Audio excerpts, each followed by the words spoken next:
Ever wonder what happens when engineers get a little too good at their jobs? When they create machines so advanced, so powerful, that racing officials basically say, yeah, that's cheating. Well, in the 1960s, motorcycle racing had a serious problem. Engineers were building bikes that were absolutely destroying the competition.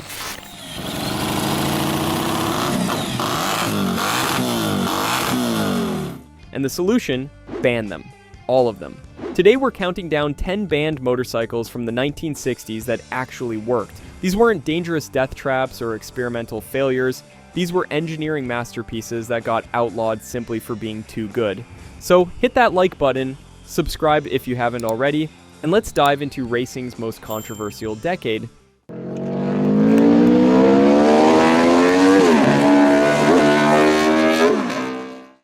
Number 10. The Suzuki RP67. In 1967, Suzuki engineers did something completely insane. They built a 50cc motorcycle with 3 cylinders. 3. On a bike with an engine smaller than most modern scooters. The RP66 was their answer to dominating the ultra-lightweight racing class. And it worked. Too well, actually. This tiny terror could rev to 18,000 RPM. That's not a typo. 18,000.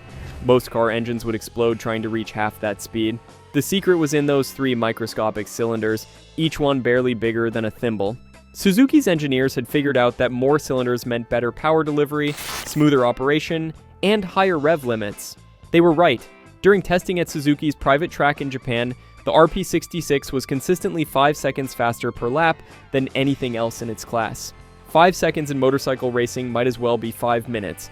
Test riders reported it felt like riding a full-size race bike that had been shrunk down. The power delivery was smooth. The handling was predictable. Everything worked exactly as intended. But here's where things got political. The FIM, which is basically motorcycle racing's governing body, saw what was happening. They saw Suzuki's triple. They saw Honda's twin-cylinder 50cc bikes. They saw where this arms race was heading. And in 1968, they changed the rules. 50cc bikes were now limited to single cylinders. Just like that, the RP66 became illegal. The timing couldn't have been worse for Suzuki. They'd spent 2 years developing this bike, millions of yen, countless hours of testing, and they never got to race it officially. Not once. The bike made a few demonstration runs at Japanese circuits where it continued to demolish lap records, but it never turned a wheel in actual competition. What makes this even more frustrating is that the RP66 was completely reliable. This wasn't some fragile prototype that needed rebuilding after every session. Test riders put hundreds of miles on these bikes without major issues. The 3-cylinder design actually made it more reliable than many single-cylinder racers of the era. The pistons were tiny, which meant less stress on components. The power was spread across 3 cylinders, reducing load on each one. Today, only 2 RP66s are known to exist. One sits in Suzuki's museum in Japan. The other occasionally appears at vintage racing events where it's still capable of embarrassing much newer machines. Suzuki never released official power figures, but estimates put it around 14 horsepower. That might not sound like much, but remember, this thing weighed about as much as a bicycle. The power-to-weight ratio was absolutely ridiculous. Number 9, the Honda RC174. Honda in the 1960s was not messing around. They wanted to win everything, every class, every race, every championship. And in 1966, they built something absolutely mental for the 297cc class, the RC174, a bike with 6 cylinders, 6, in a class where most manufacturers were using singles or twins. The RC174 looked like something from a science fiction movie. The engine was wider than the fuel tank. Each cylinder was about the size of a D battery. The exhaust system looked like a pipe organ had mated with a motorcycle. It was engineering excess at its finest and fastest. This thing could spin to 20,000 RPM. 20,000. The sound it made was unlike anything else at the racetrack. Witnesses described it as a shriek that could be heard over every other bike on the circuit. It didn't sound like a motorcycle. It sounded like a Formula 1 car had been compressed into 2 wheels. Mike Halewood, one of the greatest motorcycle racers of all time, tested the RC174 at Suzuka. His response? He said it was like riding a turbine. The power delivery was so smooth, so linear, that it felt like it was powered by jet propulsion. There was no power band. It just pulled from idle to redline with zero hesitation. During its brief racing career, the RC174 was essentially unbeatable. At the 1967 Japanese Grand Prix, it lapped the entire field. Not just the back markers. Everyone. It was so much faster than everything else that Honda actually told their riders to slow down to avoid embarrassing other manufacturers. They were worried about political backlash. They were right to worry. The FAM watched this domination and decided enough was enough. For 1968, they introduced new rules. No more than 2 cylinders in the 50cc class. No more than 4 cylinders in anything under 350cc. The RC174, with its 6 cylinders, became illegal overnight. But here's the really frustrating part. The bike was bulletproof. Honda's 6-cylinder design was actually more reliable than many twin-cylinder engines. The tiny pistons and valves were under less stress. The loads were distributed across 6 cylinders instead of 2. During its entire racing career, not a single RC174 suffered a mechanical failure in competition. Not one. Honda kept developing the bike even after the ban, just to see how fast they could make it go. Internal documents suggest they got it up to 65 horsepower from 297cc. That's a specific output that wouldn't be matched in production motorcycles for another 20 years. Today, Honda occasionally brings the RC174 out for demonstration runs. Even 50 years later, it still runs perfectly. The complexity that got it banned, it actually made it more durable. Those 6 tiny cylinders are still pumping away, still screaming to 20,000 RPM, still embarrassing modern machinery. Number 8. The NSU Sportmax. NSU might not be a household name today, but in the 1950s and 60s, they were pushing boundaries that made other manufacturers nervous. Very nervous. The Sportmax wasn't just a motorcycle, it was a rolling wind tunnel experiment. And it worked so well that officials banned it for being too aerodynamic. Yes, really. The Sportmax looked like nothing else at the racetrack. It was completely enclosed in bodywork. The rider sat inside a bubble canopy like a fighter pilot. The front wheel was covered. The rear wheel was covered. It looked more like a land speed record bike than something meant for road racing. But NSU knew something other manufacturers didn't. Aerodynamics mattered. A lot. In straight-line speed tests, the Sportmax was 15 miles per hour faster than conventional bikes with the same engine. 15. Without any engine modifications, just by cleaning up the airflow.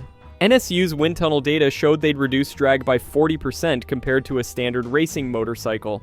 This was 1956, most manufacturers didn't even have wind tunnels yet. But here's where things got interesting, and by interesting, I mean political. During practice for the 1956 German Grand Prix, a Sportmax caught a crosswind coming out of a fast corner. The enclosed bodywork acted like a sail. The bike was blown off the track. The rider was fine, but officials were spooked. They started looking for reasons to ban it. The FM announced that fully enclosed bodywork was dangerous, too susceptible to crosswinds, too difficult for riders to escape from in a crash, too different from traditional motorcycles. By 1958, the Sportmax and all similar designs were banned from international competition, but NSU kept racing them in national events where the rules were different, and they kept winning. In calm conditions, the Sportmax was unbeatable. It could maintain higher speeds through fast corners because the aerodynamic downforce actually improved stability. It could brake later because the enclosed wheels reduced turbulence. Everything about it worked. The real tragedy is that NSU was decades ahead of their time. Modern MotoGP bikes use many of the same aerodynamic principles that NSU pioneered with the Sportmax. Winglets for downforce. Smooth bodywork to reduce drag. Careful management of airflow around the rider. NSU figured all this out in 1956, and they were banned for it. Werner Haas, NSU's lead designer, kept developing streamlined motorcycles even after the ban. He built a 250cc version that could reach 140 miles per hour in 1958 with 250cc. That was faster than many 500cc bikes of the era, but it was never allowed to race internationally. The Sportmax proved that aerodynamics could be just as important as horsepower. It proved that thinking differently could yield massive advantages, and it proved that sometimes being too innovative gets you banned. NSU quit motorcycle production entirely in 1963, partly because they were tired of fighting regulations. Racing lost one of its most innovative manufacturers because they dared to think outside the box, or in this case, inside the fully enclosed aerodynamic shell. Number 7. The BMW Type 2. 55 compressor supercharging. It's a word that makes engineers smile and accountants cry. In the 1930s, BMW decided to build the ultimate racing motorcycle. They took a 500cc engine and bolted a supercharger to it. the Type 255 compressor was born. And it was absolutely terrifying in the best possible way. By the 1960s, supercharging had been banned in motorcycle racing for over a decade, but the Type 255 compressor was still out there, still running, still beating naturally aspirated bikes that were 20 years newer. Private owners had kept these machines alive, maintaining them, racing them in events where the rules were flexible. The compressor's supercharger was a work of art. It was a Zoller unit, gear driven off the crankshaft, forcing air into the engine at 14 psi in the 1930s. Most modern turbocharged cars don't run that much boost. The engine produced 60 horsepower from 500cc. That was double what naturally aspirated bikes made. Georg Meier, BMW's factory rider, used a Type 255 to win the 1939 Isle of Man TT. He averaged over 90 miles per hour on roads that were basically paved cowpaths, with drum brakes and a rigid rear suspension. The supercharger gave him such an advantage that he finished nearly 2 minutes ahead of second place. When the FIM banned supercharging in 1946, they thought that would be the end of the compressor. They were wrong. Dead wrong. Private collectors kept racing them in vintage events throughout the 1950s and 60s. And here's the crazy part, they were still competitive. A 30-year-old bike with pre-war technology was keeping up with modern machines. In 1964, a privateer named Ernst Hiller entered his Type 255 in a German national race. The organizers allowed it as a demonstration. Hiller didn't get the memo about taking it easy. He qualified third, against bikes that were 25 years newer. During the race, the distinctive whine of the supercharger had spectators on their feet. He finished fifth, beating several factory-supported modern bikes. The Type 255's reliability was legendary. That supercharger, which everyone assumed would be fragile, was bulletproof. BMW had over-engineered it to survive the punishment of racing. The bearings were massive, the gears were cut from solid billets. The housing was thick enough to use as armor plating. These bikes were still running strong in the 1960s with mostly original components. BMW's engineers had included features that wouldn't become common for decades. The engine had sodium-cooled exhaust valves. The supercharger had an intercooler to reduce intake temperatures. The chassis used electronic ignition timing that adjusted based on engine load. This was 1936 technology that was still advanced in 1966.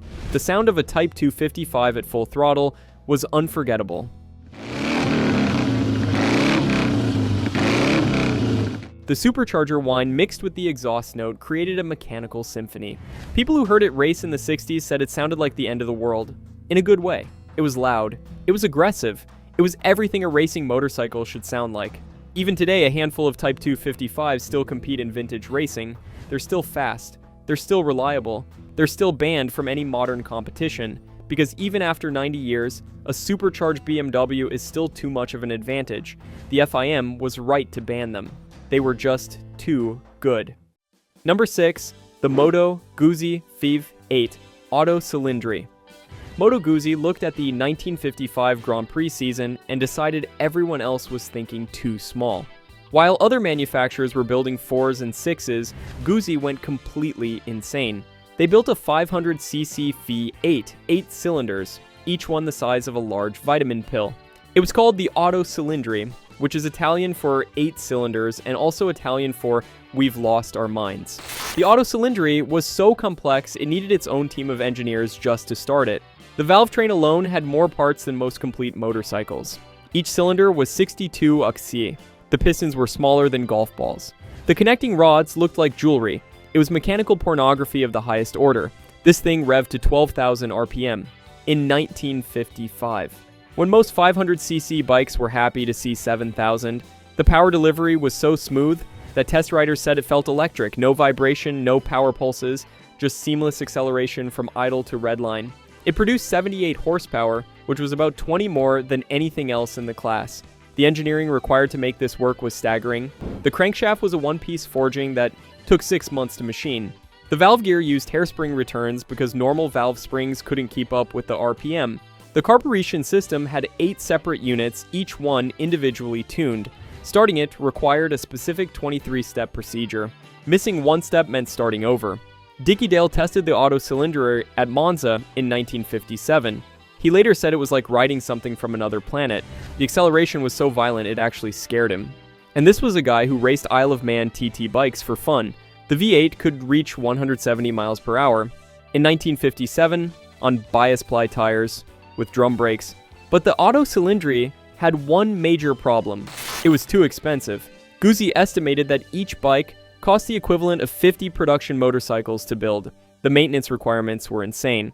After every race, the engine had to be completely disassembled and checked. That took a team of 4 mechanics working 12-hour days for 3 days. When the FIM introduced new rules for 1958 limiting complexity and cost, the Otto Cilindri was effectively banned. The regulations didn't specifically outlaw 8-cylinder engines, but they introduced restrictions that made them impossible to use competitively. Maximum bore sizes, minimum weights, fuel restrictions. Each rule seemed designed to kill the V8. Guzzi officially withdrew from racing in 1957, taking the Otto Cilindri with them. But the bikes weren't destroyed. They were hidden, locked away in Guzzi's museum. Occasionally they'd bring one out for demonstration runs, and every time they did, it still worked. The complexity that everyone said would make it unreliable, Guzzi had solved that. These bikes were bulletproof, just expensive.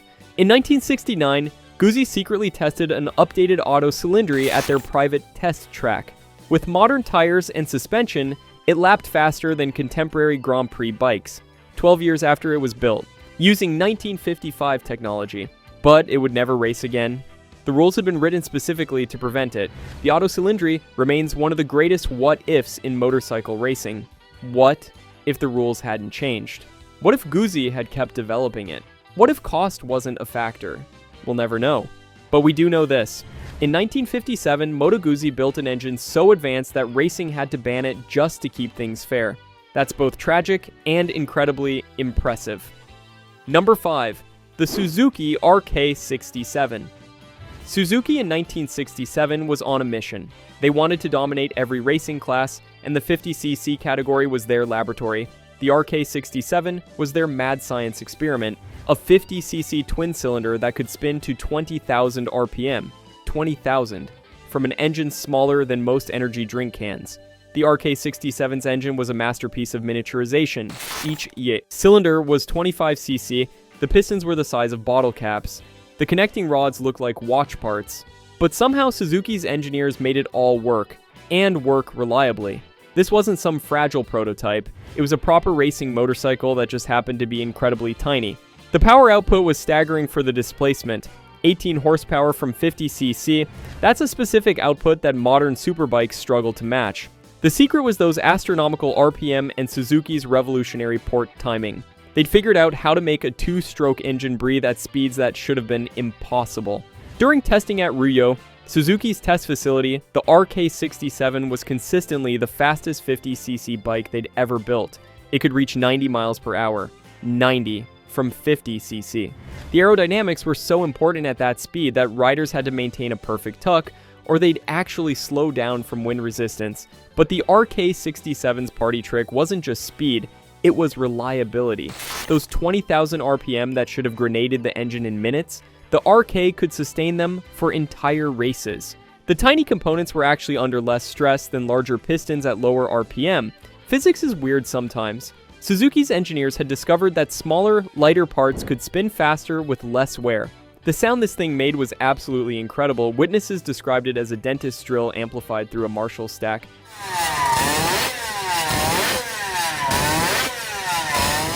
It didn't sound like a motorcycle, it didn't sound like anything else on Earth. At full throttle, it could be heard over bikes with 10 times the displacement. Racing photographers learned to wear earplugs specifically because of the RK67. Then came 1968 and the FIM's new regulations. Single cylinders only for 50cc bikes, maximum of 6 gears. The RK67, with its twin cylinders and 9-speed gearbox, became illegal overnight.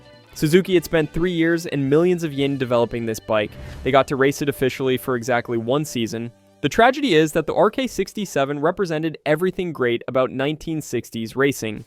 Innovation, engineering excellence, pushing boundaries.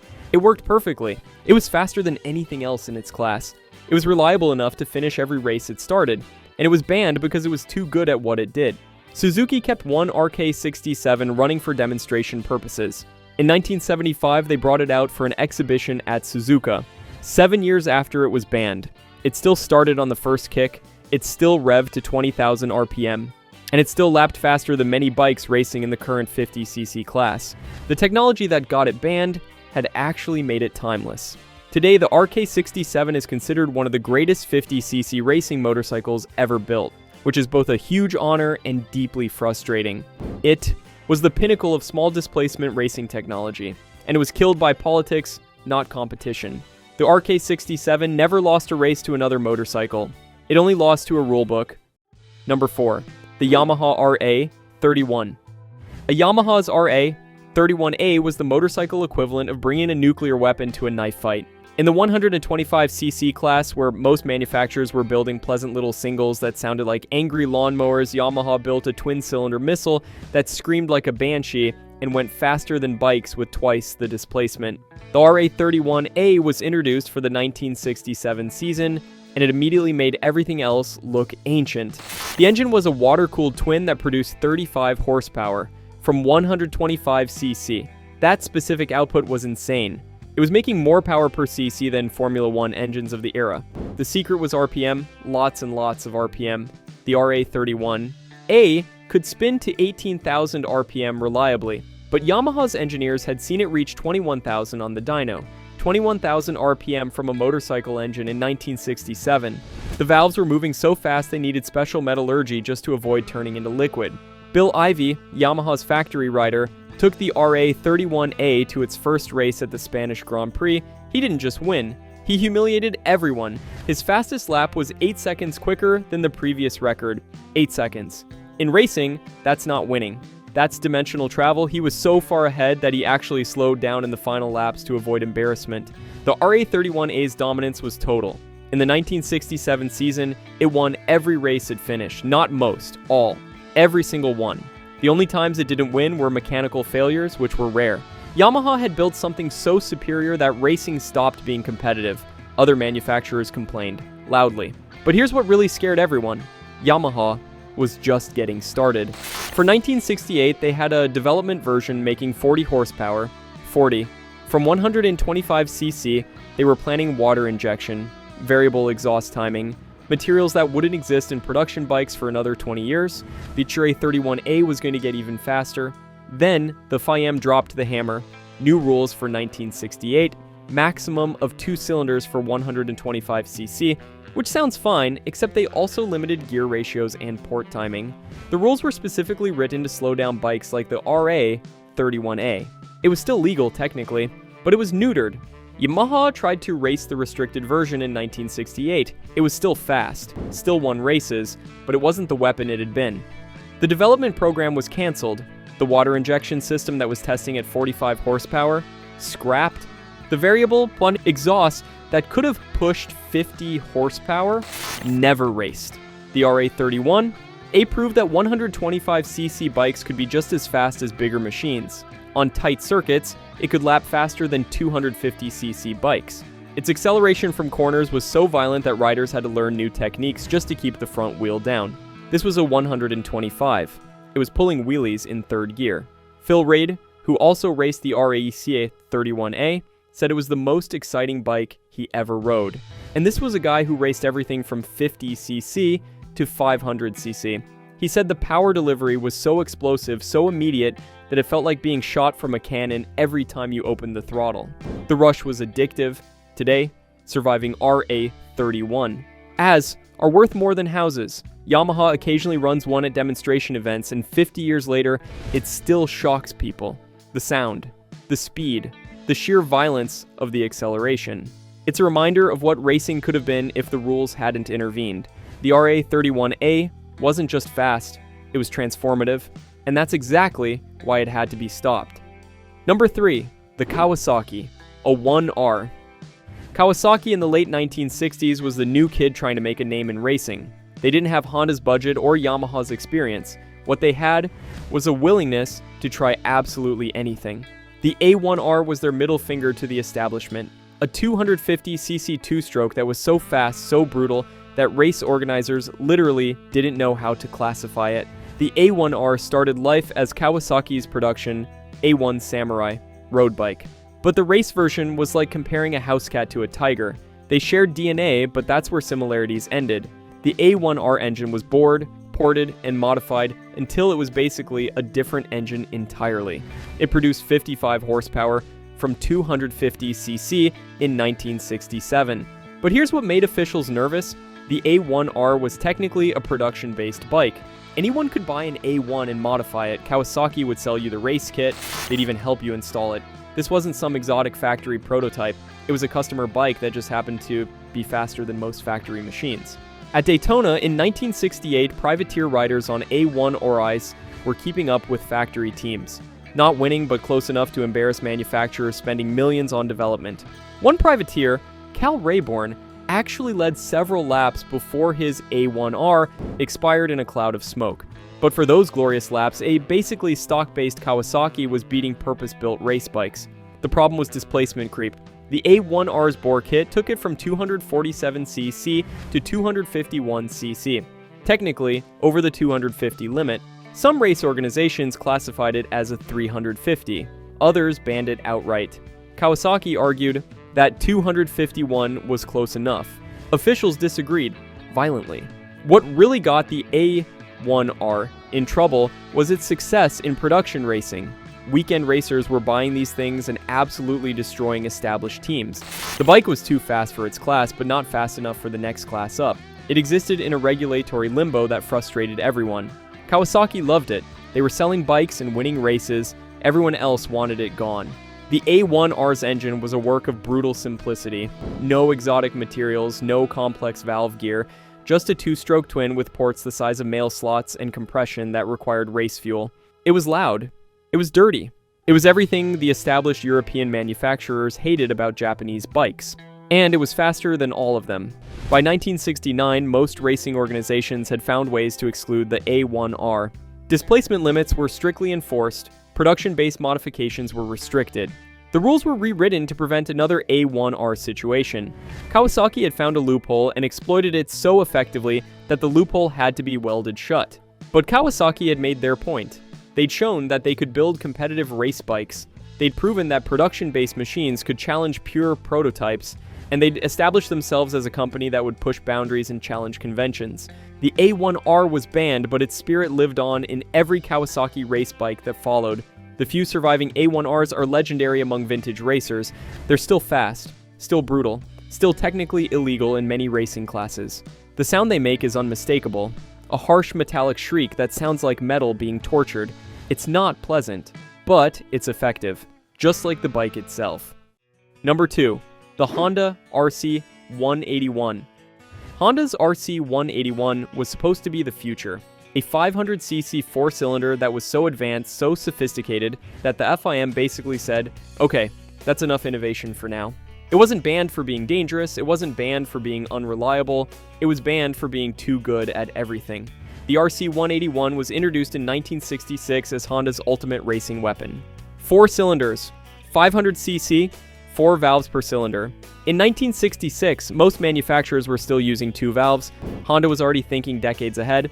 The engine produced 90 horsepower at 11,500 RPM. Those numbers would be respectable today. Mike Hill would race the RC181 to multiple Grand Prix victories. He said it was the most perfect motorcycle he'd ever ridden. The power was smooth, the handling was telepathic, the brakes actually worked, which was rare for 1960s bikes. Everything about it was refined to a level that shouldn't have existed yet. The RC181's engine was a masterclass in engineering. The 4 valve heads flowed air like nothing else. The gear-driven cams were quieter than chain-driven systems and more reliable. The 6-speed gearbox was so smooth that riders could shift without using the clutch. This was space-age technology in an era when most bikes still had points ignition. But what really scared other manufacturers was Honda's development pace. The RC181 started at 85 horsepower. Within a year, they had it at 90. They were testing versions with 95. There were rumors of a 100 horsepower version. Honda's budget and engineering capability meant they could develop faster than anyone could keep up. The FM watched this dominance and decided to act. They introduced new regulations limiting technology escalation, valve angles were restricted, bore and stroke ratios were defined, materials were regulated. They didn't ban the RC181 specifically, but they banned everything that made it special. It was death by 1,000 regulatory cuts. Honda saw the writing on the wall and withdrew from Grand Prix racing at the end of 1967. They took the RC181 with them. The bike that was supposed to dominate for years was retired after just 2 seasons. Not because it failed, because it succeeded too much. Racing politics had killed the most advanced motorcycle in the world. The RC181's technology wouldn't appear in production bikes for another decade. 4 valves per cylinder, gear-driven cams, 6-speed gearboxes. Honda was so far ahead that they had to wait for the world to catch up. The RC181 was literally too advanced for its time. Years later, Honda engineers admitted they had a development RC181 making 110 horsepower. In 1967, from naturally aspirated 500cc. That specific output wouldn't be matched until the 1980s. They were 15 years ahead of everyone else. No wonder the FIM panicked. Today, the RC181 is considered one of the greatest racing motorcycles ever built. Honda occasionally runs demonstration laps with their museum bikes. 50 plus years later, they still run perfectly.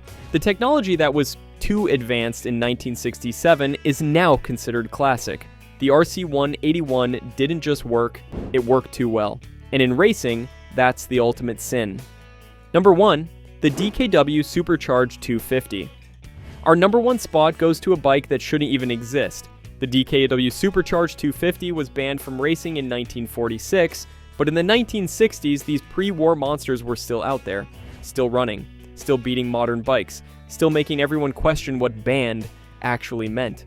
DKW built the Supercharged 250 in the late 1930s. It was a 2-stroke, which was already unusual for a race bike. But then DKW added a supercharger to a 2-stroke. The engineering required to make this work without immediately exploding was staggering. But DKW did it, and it was devastatingly effective. The supercharger was a Zoller unit, similar to what BMW used, but adapted for 2-stroke operation. This required completely rethinking how supercharging worked. 2 strokes don't have valves. The pressure dynamics are completely different. DKW's solution was so complex that even today engineers study it and shake their heads in amazement. In period, the Supercharged 250 made 45 horsepower. From 250cc in 1938, that was more than most 500cc bikes. The power delivery was violent. Riders described it as trying to hold onto a rocket. The acceleration was so brutal that riders would sometimes be pulled off the back of the bike. When supercharging was banned after World War II, everyone assumed that was the end of the DKW, but private collectors kept them running. And in the 1960s, these 30-year-old bikes were still showing up at vintage events, still running on mostly original parts, still embarrassingly fast. In 1964, a German collector named Otto brought his DKW Supercharged 250 to a vintage race at Hockenheim. The organizers allowed it as a demonstration. Kraus proceeded to lap faster than half the modern 250cc field. With a 30-year-old bike, using 1930s technology, the modern bikes had better brakes, better tires, better suspension. The DKW had a supercharger. Guess which advantage mattered more? The sound of the DKW was absolutely unique. The supercharger whine, mixed with the 2-stroke exhaust note, created something that sounded like a chainsaw fighting a jet engine. It was loud enough to cause actual pain. Spectators loved it. Race organizers were terrified of it. This bike was chaos incarnate. What made the DKW truly special was its ability to embarrass modern technology. In the 1960s, engineering had advanced tremendously. Metallurgy was better, fuels were better, tires were incomparably better. But the DKW, with its pre-war supercharger and primitive 2-stroke engine, could still keep up. Sometimes, win. It was a rolling middle finger to progress. The DKW Supercharged 250 proved that banned technology doesn't disappear, it just goes underground. Throughout the 60s, these bikes kept appearing at events where the rules were flexible. They kept winning. They kept reminding everyone why supercharging was banned in the first place. It was too big an advantage to allow. By the late 1960s, surviving DKW Supercharged 250s were worth more than new cars. Collectors would pay anything for a running example. But here's the amazing part. Most of them still ran. The build quality was so high, the engineering so robust, that these 40-year-old race bikes were still functional, still fast, still banned. The DKW Supercharged 250 represents everything beautiful and terrible about 1960s banned motorcycles. It was too fast, too loud, too advanced, too dangerous, too everything. But it worked. It worked so well that 40 years after being built, 30 years after being banned, it was still competitive. That's not just engineering, that's magic. And there you have it, 10 banned motorcycles from the 1960s that actually worked. These weren't failures or death traps, they were magnificent machines that pushed boundaries so hard the boundaries pushed back. Each one represents a moment when engineers went too far, got too creative, or just built something too good for its own good. Which one surprised you the most? Let us know in the comments below. And hey, if you enjoyed this dive into racing's most controversial decade, hit that like button and subscribe. We've got plenty more stories about motorcycles that were too fast, too advanced, or just too awesome for their own good. Thanks for watching, and we'll see you next time.